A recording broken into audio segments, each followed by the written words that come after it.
Bueno, aquí estoy con Ernesto Benítez, él es educador popular, lo conocí hace muchos años y recuerdo una vez, tengo que decir esto antes de saludarle, que estábamos era una manifestación campesina grande que se hizo en el centro, en la plaza frente al Congreso y bueno, me tocó hablar con Ernesto y él me pidió desarrollar la idea y yo no le podía parar porque venía diciéndome cosas tan espectaculares que yo me quedé casi sin poder preguntar nada, digamos. 20 minutos de seguido habló Ernesto y nos quedábamos con Jamie Allison que estaba conmigo en ese momento y la verdad que de educador tiene muchísimo, digamos, realmente. Ernesto, ¿cómo te va, querido?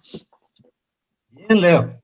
Bien, bien, bien estamos. Con mucho ánimo. Me alegro, me alegro. Hace rato no nos veíamos. Bueno, Ernesto, hay muchos temas que yo quiero tocar contigo realmente, recordando esa entrevista que te había hecho aquella vez y todo lo que vos me habías explicado sobre incluso la relación con la naturaleza, con la tierra, que es un poco ese hábitat natural del ser humano o que era justamente, ¿no? Pero quiero también poner en contexto algunas cosas relacionadas con tu vida personal, digamos, para poder poner justamente en contexto a todos y a todas los que nos están viendo. Vos te digo educador popular, sos maestro. Vos contame dónde naciste, Ernesto, en qué comunidad te criaste, digamos, qué es lo que te envolvía en tu vida cuando vos eras niño. Y en sus orígenes, Nueva Londres. Después, lastimosamente, se le puso Hugo Stroessner en la época de la dictadura. Y después recuperó de nuevo su nombre, Nueva Londres, actualmente. Un distrito de Caguazú, cerca de Coronel Oviedo está. Uh -huh. Ahí nací, me crié, entré en la escuela, caminé 6 kilómetros, ida y vuelta 12 kilómetros al día durante 6 años. Al colegio, 6 kilómetros, ida y vuelta al día, 12 kilómetros, 6 años también. Así caminé muchísimo yéndome a la escuela y al colegio en ese pueblo, digamos. Y ya siendo adulto, joven, sin perspectiva en el campo, sin tierra, una familia numerosa, tuve que irme hacia San Pedro a integrarme a la lucha campesina, a la lucha por la tierra. Y ahí empezó todo, digamos, mi proceso de aporte desde el área educativa para la formación de los liderazgos, todo eso. Me integré de lleno a la lucha campesina y a la tarea de educación en la comunidad de Tawa Guaraní, que es fruto de una conquista por la tierra. Y sentí que pudo haber sido algo en particular, algún clic que te haya hecho para decir yo quiero integrarme a la lucha campesina, o fue una suma de cosas, o vos ibas sintiendo, digamos, por lo que decías recién, ¿no? Tener que ir, volver, algo que le pasa a muchísimos compatriotas, incluso hoy día siguen muchos caminando kilómetros para llegar a una escuela o hasta para traer un poco de agua, ¿no? ¿Qué es lo que vos sentías como para decir yo quiero irme acá, que este es mi camino? Y fundamentalmente podríamos decir que fruto de mi ambiente familiar. Papá es mi maestro, mamá también, porque cuando yo tenía 6 meses, nací en noviembre del 69 y en mayo, la primera vez que nuestra vivienda, nuestra casita campesina fue, digamos, atropellada por policías y militares para llevar preso a papá, digamos. Eso fue en mayo del 70, cuando eso yo no tenía uso de razón todavía, no me di cuenta de todo lo que pasó, pero mi familia fue aterrorizada, todo eso. Papá salió después de ser torturado, todo eso, violentado, mucho, humillado en la cárcel 2 años después. Y se reintegró a la lucha, quiso reorganizar el grupo de vecinos que estaban en la comunidad, digamos, haciendo trabajo de minga, intercambiándose en un ambiente muy de pobreza, digamos, del campo. Ellos se organizaron. Cayó de nuevo preso en el 73, cuando eso yo ya tenía un poquitito más de 3 años. De eso más o menos ya me acuerdo, digamos. Estuvo de nuevo 1 año, 8 meses por ahí preso, salió y después de unos meses cayó de nuevo a fines del 75. De eso sí ya me acuerdo muy bien porque a la noche lo agarraron, le tiraron al suelo y a nosotros nos obligaron a mirar a cuando le torturaban, digamos. Y bueno, y vengo de esa experiencia familiar muy dolorosa, digamos, de las torturas de papá y otros vecinos que cayeron con ellos. Algunos salieron después ya con secuelas muy graves, así. Don Fidencio Armoa, un vecino nuestro que quedó paralítico, digamos, y un otro vecino nuestro que quedaba a 2 kilómetros más o menos de nuestra casa, que era compañero de papá también, de apellido Casey, él forma parte de los desaparecidos, digamos. Entonces venimos de una tradición familiar de lucha, digamos, y mamá fue nuestro todo, digamos.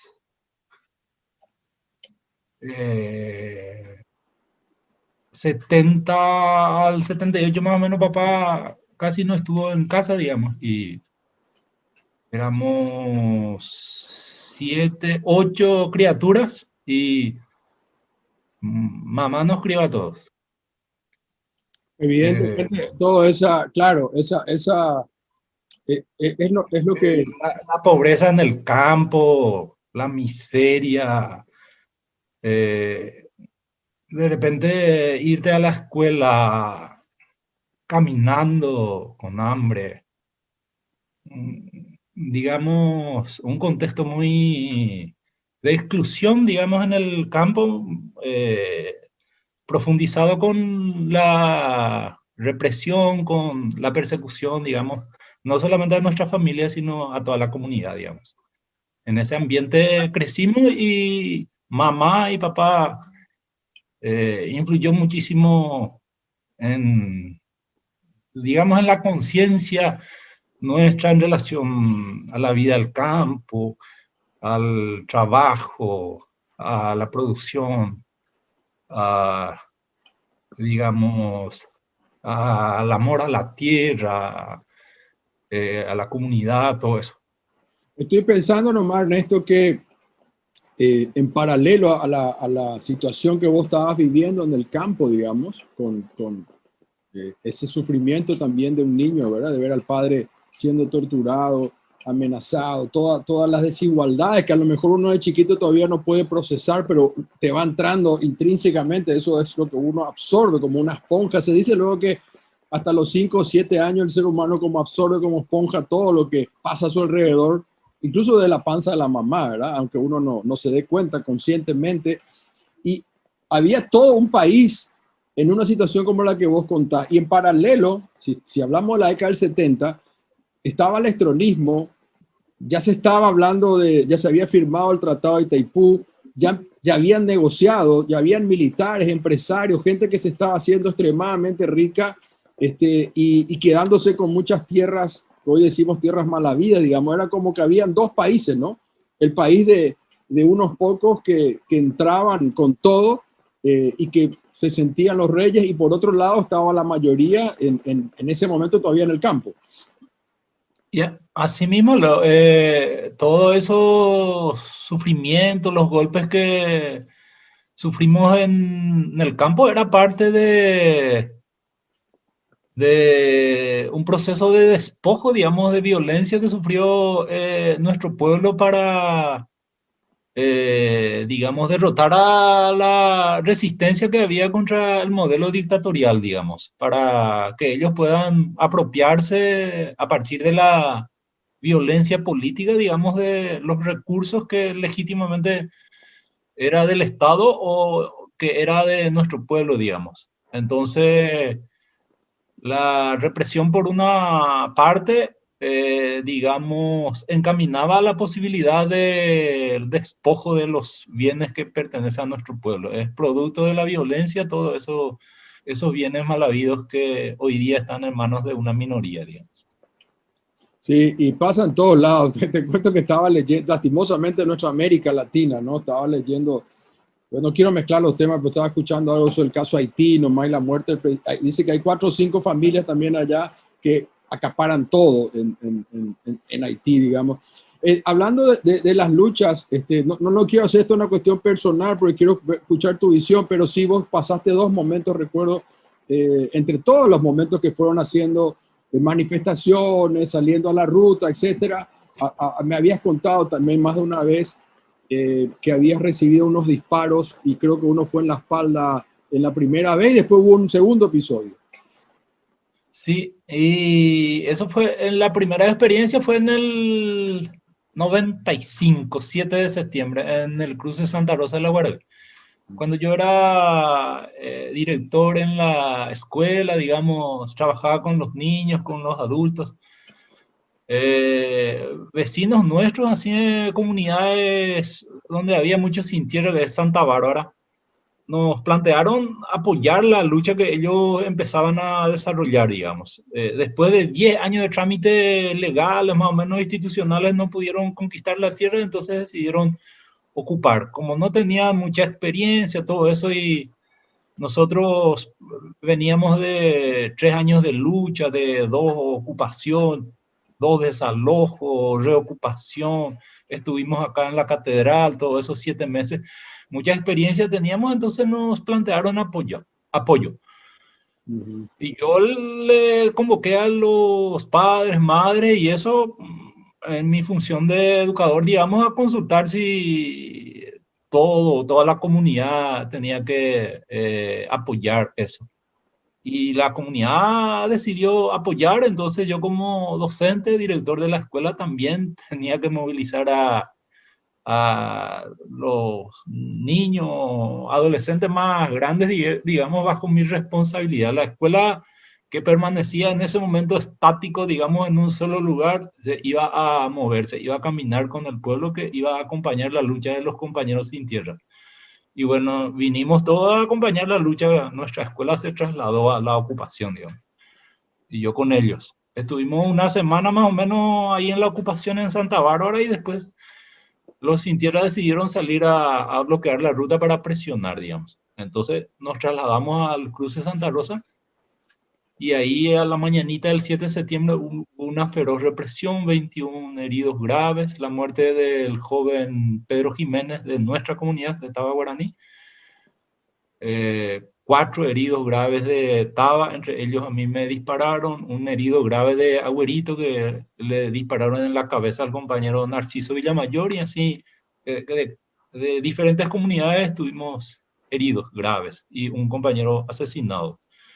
Producto de esa lucha y la represión feroz, conquistamos 8.000 hectáreas de tierra que hoy día en homenaje al compañero caído se llama Asentamiento Pedro Jiménez, digamos. Fue muy doloroso, digamos, muy brutal, pero tuvo resultado. Hoy día es una comunidad de cerca de 1.000 asentados, unos 5.000 personas, una comunidad muy grande. Y hubo un segundo episodio, recuerdo que también donde tú participaste con mucha violencia de parte del Estado. Así es, Leo. Eso fue en el 2003, en junio, primeros días, 1, 2, 3, 4, 5, 6 días estuvimos en la calle, yo participando y acompañando de nuevo porque era el reclamo justo precio del cedrón Paraguay. El ministerio hizo mucha propaganda que el cedrón iba a tener un buen precio, todo eso. Un año antes, como había pocas hectáreas cultivadas, tuvo muy buen precio. El ministerio animó a la gente, hizo propaganda. Y muchísimas familias empezaron a cultivar. Al año siguiente ya había miles de hectáreas. Y el ministerio se desentendió, quedó en manos de los empresarios, digamos, que bajaron así abruptamente el precio y la gente quedó indignado porque quedaron con la posibilidad de perder su tierra, su casa, sus bueyes, todo eso. Salieron a protestar y a reclamar precios justos. Y yo tuve que acompañar también porque era lo correcto, digamos. Y ahí de nuevo hubo una represión feroz, 7 heridos graves más o menos. Fue asesinado de nuevo Eulalio Blanco en el mismo lugar donde murió Pedro Jiménez en el cruce Santa Rosa y a mí me dispararon, me rozaron en el costado con arma corta, me tumbaron y ahí me agarraron, me esposaron y me llevaron así esposado a la comisaría con 31 compañeros más presos. Me apartaron, al resto le metieron en un calabozo y ahí a mí me apartaron en el pasillo de la comisaría y me torturaron unos 5 horas más o menos, entre la Policía Nacional, militares que vinieron de Curuguatú, la FOPE, todos los grupos represivos de la policía, digamos. En esos dos, estaba pensando nomás quiénes eran los presidentes en esos dos momentos. Dijiste 96, me parece, dijiste ahí, habrá sido 95 fue Guasmosi. Guasmosi. El ministro del Interior era Carlos Podestá. El jefe de policía de San Pedro era comisario Malujet. Y eso, lo que me acuerdo. Y en el 2003... Si era Podestá, estoy queriendo recordar, si era Podestá, hubo una época que Galaverna fue viceministro del Interior cuando Podestá era ministro, pero no sé si era justo en ese momento, la verdad tampoco quiero meter la pata, no sé si te acordás vos, pero hubo un momento que él fue viceministro, recuerdo perfectamente. Y perdón, ¿y en la segunda parte el presidente era Yanni Canor o era todavía González Maqui? Hubo ya elecciones porque fue en junio. Ya hubo triunfo de Nicanor, fue en ese intermedio de traspaso, digamos. ¿Y quién era el ministro Bower de Interior?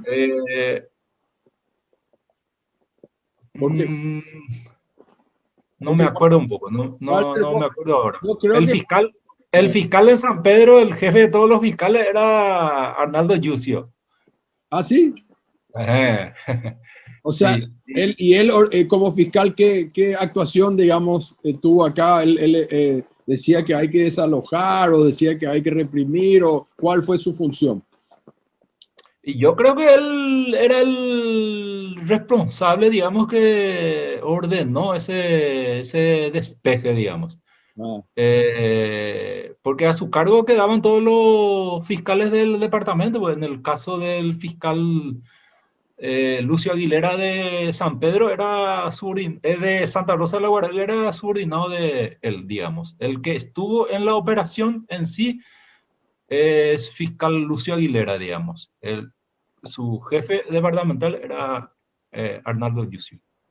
Ernesto, se tuvo que hacer toda una demanda internacional, el Estado paraguayo fue hallado, no sé si la palabra es culpable, no sé cómo es técnicamente, pero fue condenado. Condenado, ahí está. Fue condenado, sí, condenado el Estado, sí.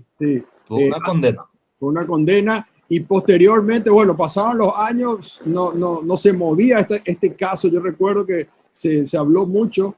Y después tuvo que aceptar la responsabilidad internacional de este Comité de Derechos Humanos de las Naciones Unidas, digamos, ¿no? Sí.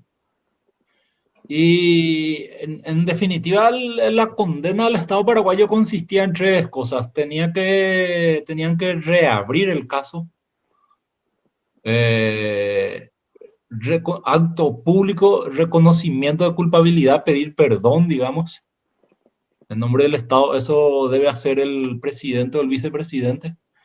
Y una reparación, digamos, económico, social, diríamos. Económico, dinero, una indemnización y después atención, tema de salud, todo eso, brindarme de por vida, digamos. Son 3 cosas. Reparación material, económica, social, el acto público de reconocimiento, pedido de perdón, digamos, y reapertura del caso.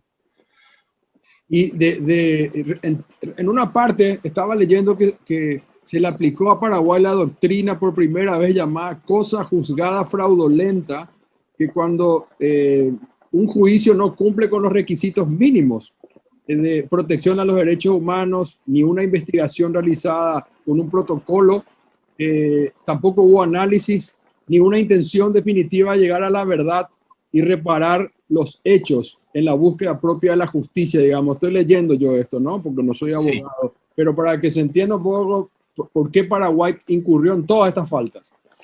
Y por eso fundamentalmente pasaron muchos años, digamos, porque nosotros nos sostuvimos en una posición de que dos cuestiones innegociables, era la reapertura del caso y el pedido de perdón público. Lo material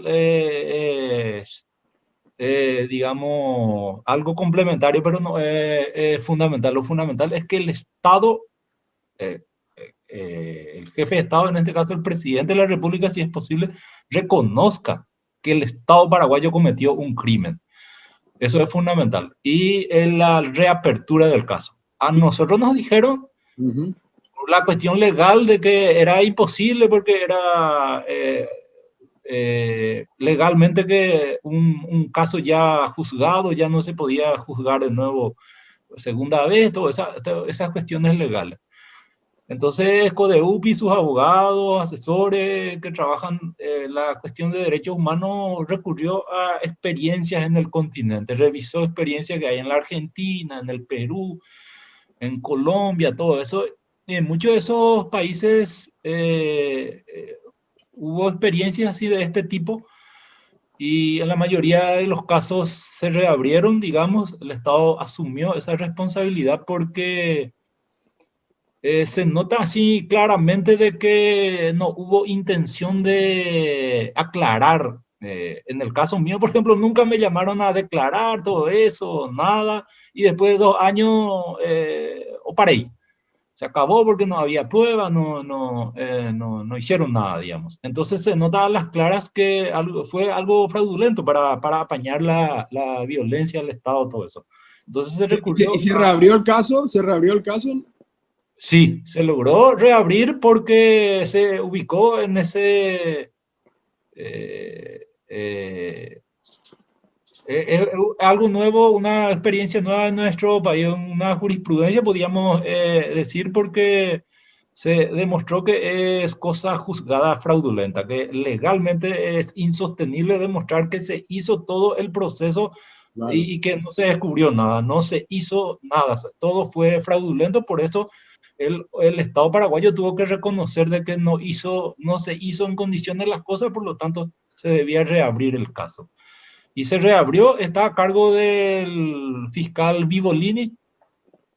Él cada cierto tiempo me llama para declarar, ya le llamó a las personas que yo puse como, digamos, testigos también, personas que estuvieron ahí conmigo, todo eso es, de a poquito se va haciendo el proceso, digamos, de aclarar algún día qué es lo que pasó. Yo no espero así que alguien sea castigado, todo eso, no tengo esa intención, digamos, pero creo que la sociedad paraguaya necesita que estos casos de tortura, de violencia por parte del Estado, que debería de ser los responsables de garantizarnos la vida y la vida digna cuando comete delitos, y eso se tiene que aclarar para la posteridad, digamos, para que no De sigan hecho, que ocurriendo estos casos. es un derecho constitucional. Te iba a preguntar, contestarme cortito y hacemos la pausa. ¿Hubo un pedido de disculpa como formal del Estado paraguayo hacia vos, hacia tu causa, que es una de las cosas que se resolvió en el Comité de Derechos Humanos de las Naciones Unidas? ¿Alguna vez pidieron disculpas? No, Leo, porque justo se había fijado en mayo del año pasado la fecha del acto y justo empezamos con la pandemia, digamos, y bueno, ellos consultaron, yo mismo sugerí pasar otro momento, todo eso, y estamos esperando el momento porque si se va a respetar la resolución de las Naciones Unidas, tiene que ser un acto público, grande, donde todo lo que quieran convocar ellos y de parte mío como afectado todo lo que yo quiera convocar y se hace públicamente.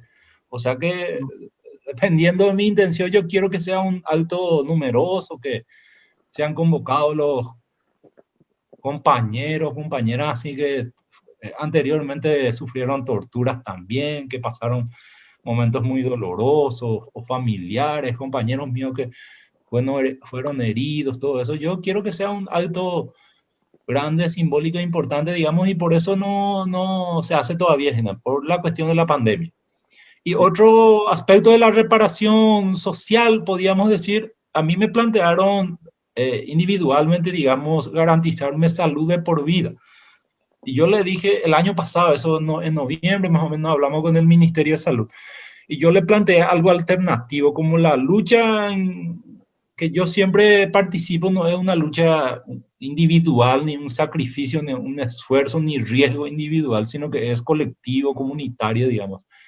En vez de que me garanticen a mi salud atención así personalizada, yo le planteé una contrapropuesta, digamos, que mi comunidad como mínimo reciba ese beneficio, digamos. Como tenemos solo un puestito de salud en la comunidad de casi 30 años de existencia tiene y no tiene médico, no tiene nada, no tiene centro de salud, digamos. Le planteé la construcción de una USF, digamos, unidad de salud familiar, que es un poquito más grande, más equipado que un puesto de salud. En nuestro puesto de salud solamente están 2 técnicas, que personas que hacen lo básico, lo mínimo, digamos. Le planteé también que en la USF sigan esas 2 técnicas, una licenciada y una médica, que sea nombrada, digamos, ¿Y ya en se la comunidad. concretó? ¿Ya se concretó? Y estamos en ese ida y Tira y venida afloje. de trámite, eso cerca de un año, pero ese es el acuerdo que soñamos que se cumpla y que definitivamente nuestra comunidad, que ya tiene, va a cumplir este de septiembre 30 años y ya tiene más de 1000 personas, todo eso, al fin tenemos nuestros 2 médicos, médicas, que fueron mis alumnas en la escuela, uno estudió en Cuba, otro estudió en Venezuela, viven en nuestra comunidad, pero en nuestra comunidad no pueden ejercer su labor de médica, digamos, porque el Estado no le Reconoce. reconoce, no, Es así estamos. increíble, es increíble. Vamos a hacer una pausa, querido, y ya volvemos en breve. Ya volvemos después de la pausa.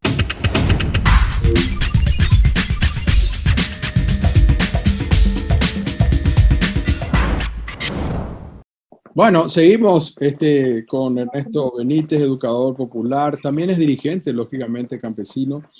Escuchando un poco a través de su caso y su historia, la historia de muchos paraguayos y paraguayas. Esa es la realidad. Y, y no podemos ni siquiera hablar solamente del estronismo, ¿no? Por los casos de Ernesto ocurrieron en la supuesta democracia, bajo 2 gobiernos colorados, claramente, ¿no? Ernesto, me gustaría que me ayudes a que la gente que nos está viendo y escuchando entienda la diferencia cuando se aplica la palabra ocupación, para otros es invasión. Es como una cosa así clara, ¿no? Dependiendo incluso de un filtro ideológico, de lo cómo plantean los medios. Vos estabas hablando más temprano de un caso y decías, se tuvo que ocupar porque después de 10 años de trámite no le daban la tierra, ¿no? Hay otros casos en que en 5 minutos viene un militar colorado o un empresario, un amigo del gobierno, toma 20.000 hectáreas, no sé, 5.000, lo que sea, se consigue. Hasta hoy en día en el INDER pasa eso, digamos. Hay gente que ocupa de un terreno, pasa 10 años o menos y después ya consigue su título. Entonces, hay un acto que se llama ocupar, que para otro es invadir, digamos. Es algo tremendamente, yo te diría hasta perverso de cómo se plantea la situación. Entonces quiero que vos me digas qué pensás. Y es una disputa de ideas, la hegemonía de la idea que contiene algo profundo, Leo. Primero que está lo legal y lo legítimo, digamos. Lo legal, dependiendo de la correlación de fuerza, alguien puede imponer una ley que es tan arbitrario, tan injusto, digamos. Para nosotros, legítimo propietario de las tierras de nuestro país son los pueblos originarios, los indígenas, porque son los originarios. Después vinieron el resto, digamos. Entonces, primero la tierra paraguaya, sí, vamos a hablar de algún dueña, son los indígenas, los pueblos originarios, digamos. La gran mayoría de la población paraguaya y fundamentalmente la campesina, podíamos poner un ejemplo. La población indígena es la raíz, es el tronco, son los gajos principales, digamos, del pueblo paraguayo.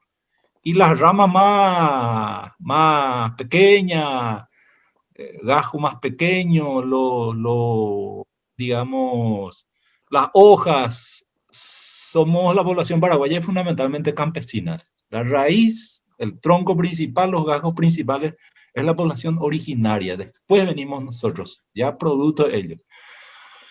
Entonces, para el campesinado creemos que legítimamente también como es descendiente más directo de las poblaciones indígenas, también legítimamente nos pertenece la tierra, digamos. Somos herederos de los pueblos originarios en gran medida, digamos. Bueno, pero eso en la legalidad no se encuadra, digamos. No somos reconocidos. Inclusive, no hace mucho que salió una nueva ley internacional que reconoce los derechos campesinos. Eso es, sinceramente, digamos, un avance importante en la disputa que hoy día tenemos los pueblos, las poblaciones campesinas, digamos, porque por ley ya nos reconocen también que tenemos derechos. Y cuando hablamos de derechos campesinos, hablamos de los derechos en relación a la naturaleza, la tierra, los bosques, el agua, todos esos bienes de la naturaleza fundamentales que garantizan la vida, la existencia, digamos. Pero está la disputa esa de lo legal y lo legítimo. Para nosotros los invasores son los latifundistas, la mayoría de los casos son hijos de extranjeros, de europeos, todo eso, y no son dueños legítimos, porque los originarios son los dueños legítimos de estas tierras, digamos. Y entonces para nosotros los invasores son otros y los que ocupamos para recuperar nuestros derechos legítimos sobre las tierras somos los campesinos y en el caso de los indígenas cuando hacen ocupación que tú tienen para nosotros el 100% de los derechos de retomar sus tierras ancestrales que por derecho natural les pertenece, digamos. Entonces nosotros no somos invasores, somos ocupantes, recuperadores de nuestros derechos en relación a la naturaleza que por naturaleza, digamos, nos pertenece. Claro, porque ahí está esa disputa que vos decís entre lo legal y lo legítimo. Es muy fácil conseguir un juez o un fiscal corrupto, ¿no? Hemos visto muchísimas escenas de fiscales cobrando dinero, algunos que se les pudo filmar, y eso pasa todo el tiempo. Entonces, vemos comunidades campesinas e indígenas que son invadidas por el agronegocio o por estancias. Recuerdo nomás que el caso de Barbero fue, incluso hay como 3.000 o 4.000 hectáreas todavía de estancias alrededor que no pueden ellos recuperar, aunque ya hay un dictamen, digamos, ¿verdad? ¿Cómo le vas a sacar a una estancia totalmente establecida de ese lugar, digamos, ¿verdad? A la fuerza, con fiscales, con jueces, con grupos parlamentarios, con presidente de la República, con gente y con medios de comunicación que te plantean, no, acá hay un papel que dice que el dueño es fulano de tal, y ese papel cómo consiguió es la cosa. Entonces, esa es la cuestión que es difícil de resolver, y por eso te planteaba esto. Así es, Leo, y está también esa cuestión de la disputa, por ejemplo, de los derechos humanos. A CODEUPI, por ejemplo, como una institución se le ataca permanentemente a los abogados y eso, pero ante la sociedad hay una disputa en relación al concepto de quiénes son los que defienden los derechos humanos. Y no solamente es CODEUPI ni los abogados, no, es una cuestión de una institución que defiende los derechos humanos. Toda persona que lucha para que llegue agua a una comunidad o que llegue electricidad o que haya escuela o que el salario de los peones casi esclavos de la estancia sea mínimo, son todos defensores y defensoras de derechos humanos. Cuando las personas luchan por sus derechos o luchan por los derechos de los demás, son defensores y defensoras de derechos humanos. No es solamente la labor de una institución.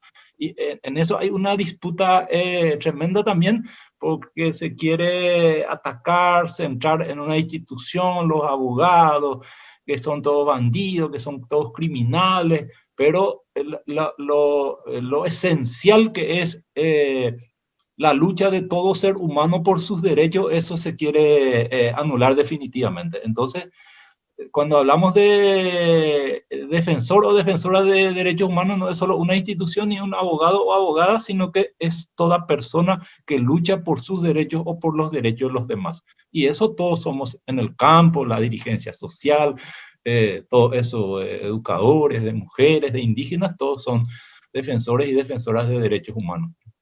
Justamente hablaste de Codeupi, estoy recordando nomás para ligar las cosas que venimos de una serie de desalojos muy violentos campesinos, pero violentísimos realmente, perdón, indígenas, que estamos viendo últimamente y hay creo que ya hay un proyecto para presentar en el Parlamento para ver cómo frenar estos desalojos, digamos, ¿verdad? Qué casualidad que vos me decías que Yucio era el fiscal y ahora él es el ministro del Interior, ¿verdad? Justamente están cada vez más agresivos los desalojos indígenas y ¿qué información tenés al respecto y qué pensás de este proyecto?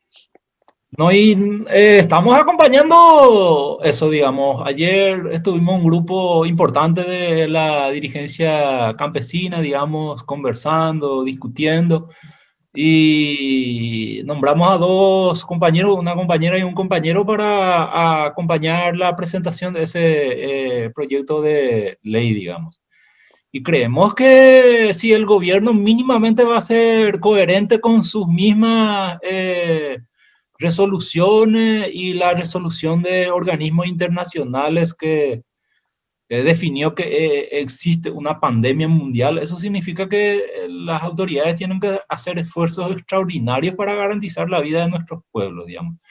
Y una cuestión esencial en el combate a la pandemia es que la gente quede en su casa, sea asistido en su casa, si es posible, alimento, medicina, todo eso, porque como es pandemia y existe luego precariedad en nuestro sistema de salud, es imposible que toda la gente vaya a ser internado, que ocupe una sala, un espacio en el sistema de salud. No existe esa posibilidad, por lo tanto, lo esencial es la casa de cada persona donde pueda vivir, estar mínimamente seguro y garantizar la vida. Y este gobierno hace lo contrario. En vez de que las carpas, los campamentos precarios se conviertan en espacios más seguros, llevando chapa, apoyo en alimentos, en medicina, y eso, y ahí mismo a las personas se les asista para que no se enfermen, o si se enferman, no sean graves o no mueran, digamos, hace lo contrario, digamos, desaloja y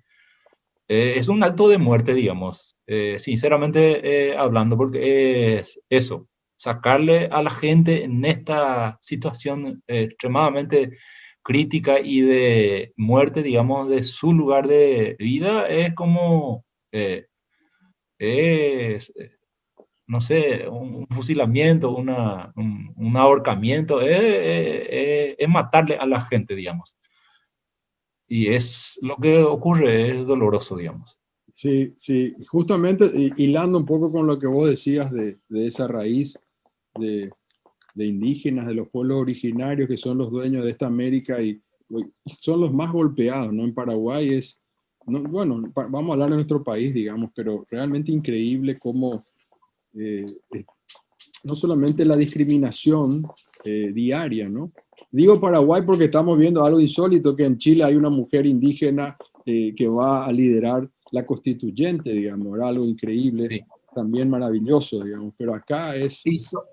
Y son golpeados ellos porque es la última reserva, Leo. Si algún día realmente va a haber cambio en nuestro país, indefectiblemente tendremos que volver a nuestras raíces. La clave de cambios profundos en nuestro país están en las comunidades indígenas, en la cultura, en el conocimiento ancestral de sus líderes, todo eso, ese conocimiento que ellos traen de años de interconexión, convivencia, en reciprocidad con la naturaleza, todo eso. Esa es la clave de sociedades avanzadas, de cambios profundos, digamos.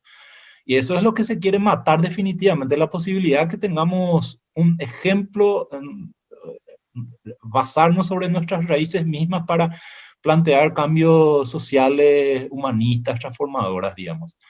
Entonces, si ellos mueren definitivamente, nosotros como pueblo morimos, digamos, porque nos cortan la posibilidad del contacto con nuestras raíces. Va a ser un pueblo socialmente, social, culturalmente muerto, ya eso es desarraigado. Por eso hay mucho ataque y mucha violencia contra la población indígena, porque antes que sea nuestro pasado, ellos son nuestro futuro desde el punto de vista de la posibilidad de cambios humanistas. Es así, es así. Bueno, hay tanto que hablar, querido Ernesto, contigo y sobre este tema. Y se nos fue el tiempo. Te quiero agradecer muchísimo por tu tiempo, por tu sabiduría y te envío un fuerte abrazo desde aquí.